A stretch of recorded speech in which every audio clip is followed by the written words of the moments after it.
स्वाति कहती है कि आज मुझे एहसास हुआ है कि मैं तुमसे कितना प्यार करती हूँ और तुम्हारा प्यार कितना सच्चा है। सौरभ, मैं अपने पति के साथ बिल्कुल खुश नहीं हूँ। अगर तुम मुझे अपना लोगे तो मैं अपने पति को तलाक दे दूँगी और तुम्हारी हो जाऊँगी, हमेशा हमेशा के लिए। सौरभ यह बात सुनकर स्वाति को ज़ोर से खींचकर एक थप्पड़ मारता है और कहता है, अरे बेवफा, पैसे की भूखी औरत, कम से कम जिंदगी में किसी एक के साथ तो वफा कर। अपने प्रमोशन की खुशी में आज राहुल अपनी पत्नी को शहर के सबसे महंगे रेस्टोरेंट में डिनर के लिए ले जाता है। दोनों आज बहुत खुश हैं क्योंकि राहुल की आज पगार रुपये 1 लाख महीना हो गई है। पहले जो 80,000 रुपये महीना थी, आज राहुल की पत्नी स्वाति की खुशी का कोई ठिकाना नहीं है।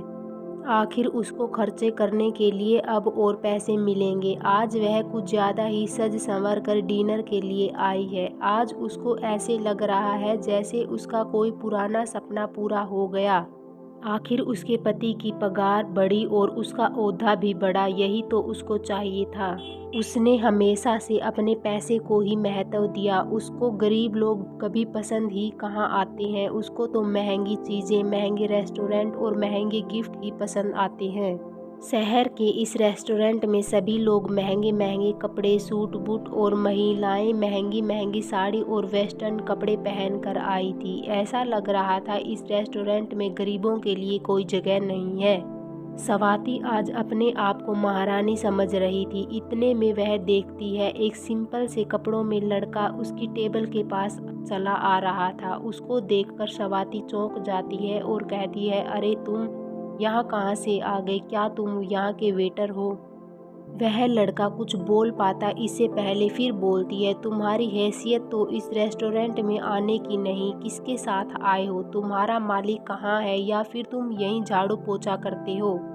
इतने में राहुल पूछता है, कौन है यह? तुम जानती हो क्या इसको? स्वाति कहती है, नहीं, मेरे घर के पास रहता था, बहुत गरीब है, इसलिए मैंने पूछा यहाँ कैसे आने मिल गया। वह लड़का वहाँ से जाने लगता है। इतने में स्वाति उसे जोर से बोलती है, अरे कम से कम बताते तो जाओ, यहाँ करते क्या हो? हम कल फिर आएंगे, फिर तो यहीं दिख जाएगा। लड़का मुस्कुराता है और कहता है, तुम आज भी नहीं बदली। पहले भी पैसों पर मरती थी, आज भी पैसों पर मरती हो। अच्छा हुआ जो तुम मेरी जिंदगी में नहीं हो।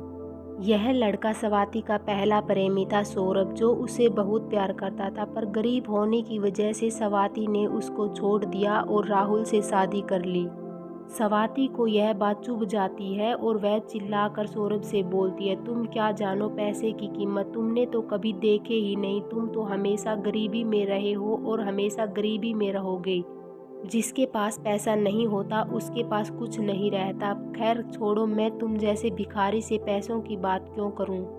इस रेस्टोरेंट से तुम जल्दी जाओ, मेरा वक्त बर्बाद मत करो। यह बात सुनकर सौरभ बाहर जाने लगता है। इतने में उस रेस्टोरेंट का मैनेजर आकर स्वाति से कहता है, आप प्लीज़ इस रेस्टोरेंट से बाहर निकल जाएं। आप यहाँ पर खाना नहीं खा सकते। क्यों नहीं खा सकते खाना? हमारे पास पैसे हैं, फ्री में खाने थोड़ी आए हैं। तुम्हारी हिम्मत कैसी हुई यह कहने की? हो कौन हो तुम?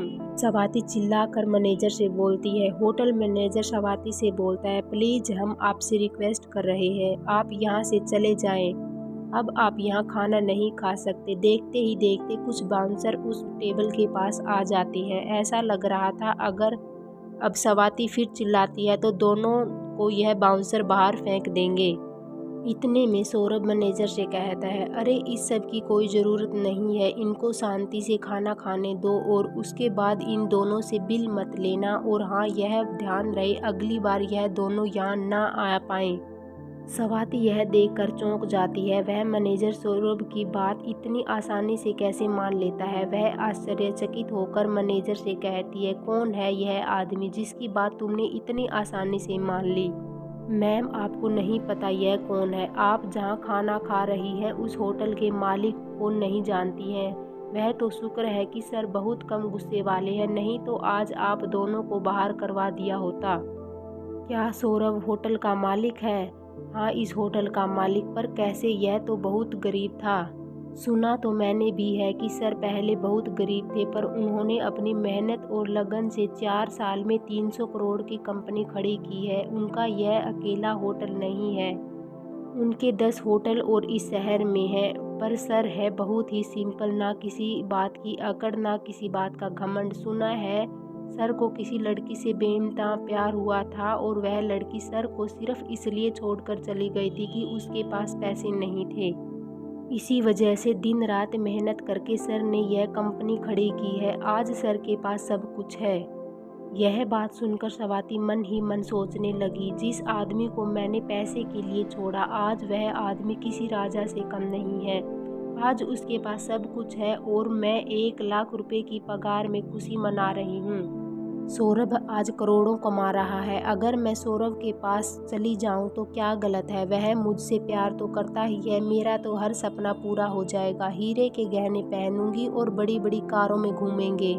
शाम के समय स्वाति बिना कुछ सोचे समझे सौरभ के पास चली जाती है और अपनी गलती की माफ़ी मांगती है।